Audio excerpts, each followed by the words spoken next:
don't feed the persecution complex.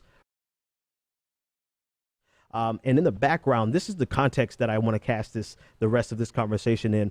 In the background, I've had this up since the beginning of the show, and it is an image of a Hillary Clinton. And actually, let me pull it up on your main screen. It is an image of Hillary Clinton's a Hillary Clinton supporter coming through triumphantly through the very protests that Tony was talking about just a moment ago, where people were protesting Hillary Clinton's involvement in the Honduras coup, Hillary Clinton's switching back and forth on immigration policies. And in 2014, Hillary Clinton said that children who came, that they could themselves be deported. And now her policies are changing. And then she has the nerve to come to a historic Hispanic and Latino community in East LA on Cinco de Mayo with the mariachi band and like straight pander to the community. And so the image, again, that's on your screen is of a woman who's coming through triumphant, that she's made it through the gauntlet of opposition, and she's persevered through all of the forces that are trying to keep her from getting to Hillary.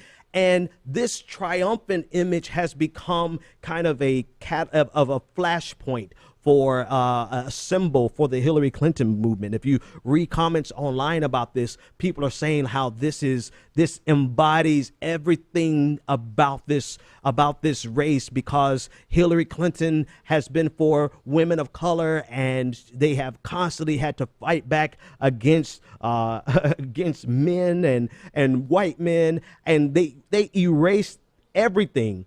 If you read, I want you to read the 150 words from Peter Dow at Blue Nation Review, which is essentially just a hit piece machine for Hillary Clinton. It's a progressive rag, a liberal rag for Hillary Clinton. And on this article, he erases everything about the identities of the people who are there, the ethnicity, the reason they were protests. He even erased where they protested, what they protested for. He erased that they were mainly all Hispanic. He erased the everything about this and minimized it to just being about the persecution that women and Hillary Clinton supporters have had to face in the face of Bernie Sanders supporters. All the while, Hillary Clinton's supporters have been more aggressive online than Bernie Sanders supporters, according to onlineharassmentdata.org. This is you. Listen, I want somebody to make a sign for me that says, don't feed the persecution complex.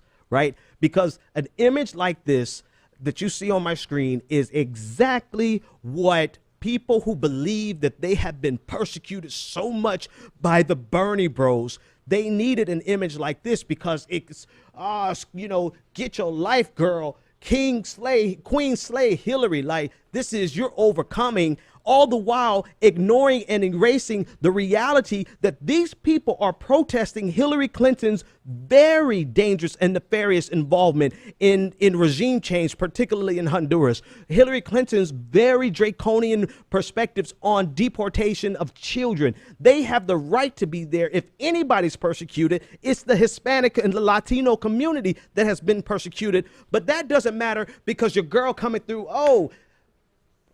we done made it, child. If you feed the persecution complex, they will always believe that they are the ones who are suffering. They are the ones who are being persecuted and pressed down, all the while they have been the ones that have been the most aggressive and in my opinion, barbaric online. And they've been able to co-opt and whitewash people of color, black people, Hispanic people, and now they've co-opted the people who are genuinely persecuted and have been damaged by the policies of Hillary Clinton. This is a master stroke of propaganda. not so much this image. The image is good timing. The image is like shit. It was a great capture. It was a great image, but the ability of Hillary Clinton supporters to simultaneously be the oppressor and feign as if they are oppressed is classic persecution complex 101. And the only thing I've seen similar to this are the Christian persecution complexers. Yeah, I just made that word up, complexers. The people who are Christian, who are in North Carolina, saying that they feel like they are going to be oppressed because they have to dare use a restroom with a transgender woman or a transgender man. All the while they are doing the oppression, keeping transgender women and men from being able to publicly use facilities. That's the only thing I have ever seen in my lifetime that has compared to this Hillary Clinton team persecution complex. And this picture perfectly personifies. It personifies their ability to, in the very face of the people who have been hurt the most by Hillary Clinton, we made it, child, to come through like they've been through the struggle, when they have caused the struggle, like they have been the only ones to suffer online. Like the only context by which you can understand online harassment is through the lens of Hillary Clinton. Like the only context that you can understand sexism is sexism that Hillary Clinton supporters face, because there's no way possible that Bernie Sanders supporters have ever faced sexism, racism, classism, and every other ism. No way. The only people who have suffered in America right now in this competition are Hillary Clinton supporters. Meanwhile, they run through the gauntlet, completely ignoring and whitewashing the people who have been damaged by Hillary Clinton. That's the shit I don't like, man. Hashtag I'm with Miss Ann. I want you guys to go check out Noah Chonga's timeline. She had a beautiful tweet storm on that on yesterday.